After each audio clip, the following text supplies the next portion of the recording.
Hello नमस्ते के तपाईलाई सीभी करिकुलम भिटा रिज्युमे बायोडाटा लेख्न आउँछ आउँदैन भने आउनुस् म सिकाउँछु। आजको भिडियोमा रहेको छ सीभी कसरी लेख्ने, रिज्युमे कसरी लेख्ने, बायोडाटा कसरी लेख्ने भन्ने विषयमा आज छलफल गर्न गइरहेका छौं। त्यसैले सम्पूर्ण भाइ बहिनीहरूले ध्यानपूर्वक हेर्नु होला र यो च्यानललाई सब्स्क्राइब, लाइक र शेयर गर्न नबिर्सनु होला। अब सुरु गरौँ। What is resume? हामी यो रिज्युमे भन्छौँ है, रिज्युम हैन रिज्युमे। रिज्युम र रिज्युमेमा फरक छ, स्पेलिङ सेम हुन्छ तर यहाँ उच्चारण फरक म गरिरहेको छु। रिज्युमे हुन्छ यसको उच्चारण है, रिज्युमे भन्ने है, रिज्युमे रिज्युमे बायोडाटा हामी सीभी पनि भन्छौँ, सीभी करिकुलम भिटा भन्छ जसको हैन। अब व्हाट इज रिज्युमे और सीभी? A resume or CV, a resume or CV, which stands for curriculum vitae, is a document that provides a summary that provides a summary of your education, work experience, skills and accomplishments. यो सीभी वा रिज्युमे रे कुनै पनि व्यक्तिको छोटो परिचय जनाउँछ। सर्टकटमा concise रूपले हैन, प्रिसाइज रूपले लेखिएको हुन्छ हैन, क्लियर कुरा हुन्छ। कुनै पनि व्यक्तिको डिटेल विवरण सर्टमा लेखिएको हुन्छ हैन। के को बारेमा हुन्छ त? एजुकेसनको बारेमा हुन्छ, वर्क एक्सपिरियन्सको बारेमा, स्किल्सको बारेमा हैन, एक्म्प्लिसमेन्टको बारेमा क्लियरली लेखेको हुन्छ, जसलाई हामी के भन्छौं त? Resume. It is typically used when applying for jobs. अब यो के को लागि लेखिन्छ त? कुन बेला लेखिन्छ त? कुनै पनि जब को लागि अप्लाई गर्ने बेलामा हामी यो सीभी लेख्ने गर्छौं। And serves as a snapshot of your professional background for potential employers. Resumes are generally concise and tailored for specific job applications. अब कुनै विशेष जब को बारेमा कन्साइज रूपले, छोटकरी रूपले हैन, यो के गरेको हुन्छ त? उल्लेख गरेको हुन्छ। CVs are more comprehensive. CV के हुन्छ त? एकदमै क्लियरली बुझ्ने टाइपको हुन्छ हैन, कम्प्रिहेन्सिभ हुन्छ। एन्ड कमन इन एकाडेमिक और रिसर्च फिल्ड्स। यो चाहिँ एकाडेमिक र रिसर्च फिल्डको लागि यो कमन हुन्छ। Detailing a broader range of experience, publications and achievements हैन, अनुभव, प्रकाशन हैन, पब्लिकेशन, अचिभमेन्ट्सको बारेमा चाहिँ डिटेल दिएको हुन्छ। अब हामी रिज्युमे दुई तरिकाले बनाउन सक्छौं। एउटा अमेरिकन स्टाइल हैन, अमेरिकन स्टाइल र अर्को ब्रिटिश स्टाइल, दुई थरीको बनाउन सक्छौं। म दुवै थरीको सिकाउने छु है। यो रिज्युमे चाहिँ धेरै काम लाग्छ है आफ्नो लाइफमा हैन। कुनै करियर बिल्डिङ गर्दाखेरि हामी रिज्युमे लेख्नु पर्छ। रिज्युमे लेख्न जानिएन भने पछि हाम्रो लाइफलाई चाहिँ नकारात्मक असर पुर्याउँछ। त्यसैले यो परीक्षाको दृष्टिकोणले मात्र हैन, यो चाहिँ हाम्रो करियर बिल्डिङको लागि पनि महत्त्वपूर्ण स्थान राख्दछ। त्यसैले धैर्यतापूर्वक हेर्नु होला। अब अमेरिकन स्टाइलमा हामी के लेख्नु पर्छ त? अमेरिकन स्टाइलमा सुरुमा नाम छ, जेसिका एम ब्राउन हैन, यो क्यान्डिडेटको नेम भयो। त्यसपछि इमेल एड्रेस भयो, अनि अहिले प्रेजेन्ट एड्रेस र पर्मानेन्ट एड्रेस दिएको छ। प्रेजेन्ट एड्रेस, पर्मानेन्ट एड्रेस लेख्छौं। अब पर्मानेन्ट एड्रेस मात्र छ भने पर्मानेन्ट एड्रेस मात्र लेख्ने हैन। अस्थायी र स्थायी जुन बसोबास गरेको ठाउँ हुन्छ नि, स्थायी एड्रेस हैन, ठेगाना र चाहिँ अस्थायी ठेगाना, यो चाहिँ present address 508 blackbirds roost, flag straps, AZ USA 86011. This is the present address. अब permanent address के रहेको छ त 50 हैन 50 RUED Volgograd. यो चाहिँ के हो त पर्मानेन्ट एड्रेस. त्यस्तै दिएको छ टेलिफोन नम्बर, अर्को टेलिफोन नम्बर. यो प्रेजेन्ट को टेलिफोन नम्बर, प्रेजेन्ट एड्रेस को, यो चाहिँ यो पर्मानेन्ट एड्रेस को टेलिफोन नम्बर हैन लेख्नु पर्यो.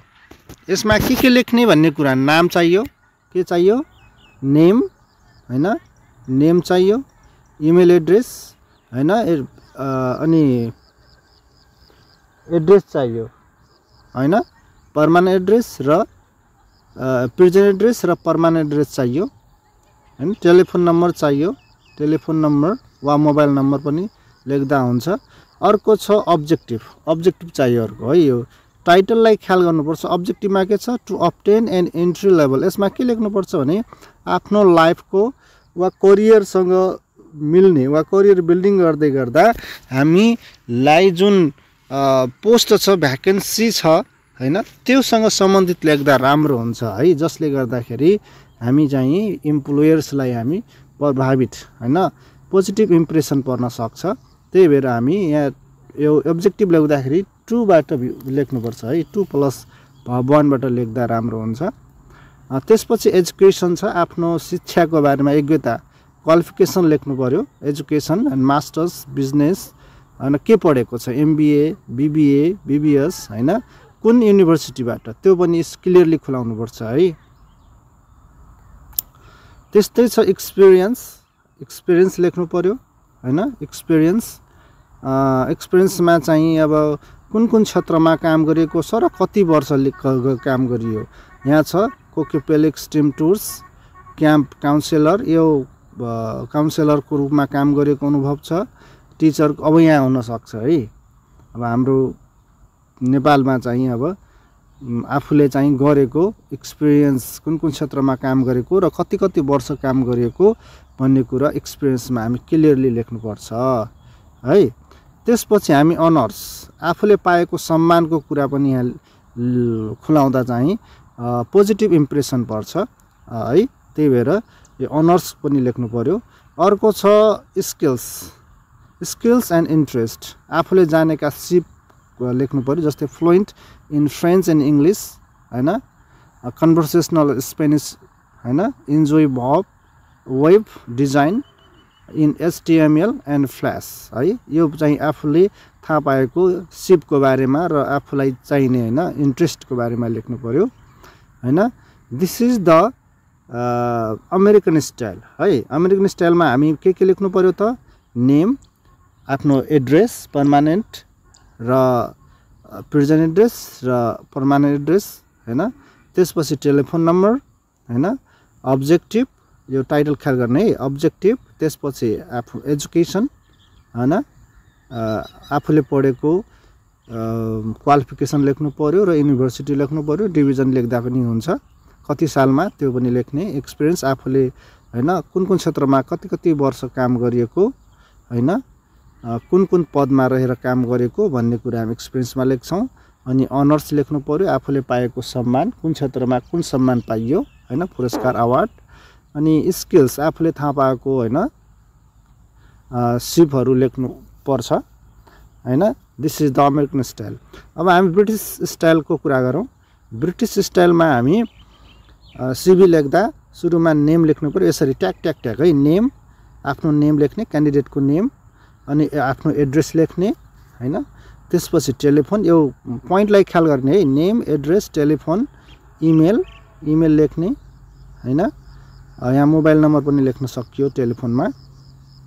अब्जेक्टिभ अघि न जस्तै हैन 2+1 प्रयोग गरेर, to find a role in a films और TV प्रोडक्सन कम्पनी हैन. आफूले आफ्नो लाइफको जुन अब्जेक्टिभ हुन्छ त्यो लेख्दा राम्रो हुन्छ है.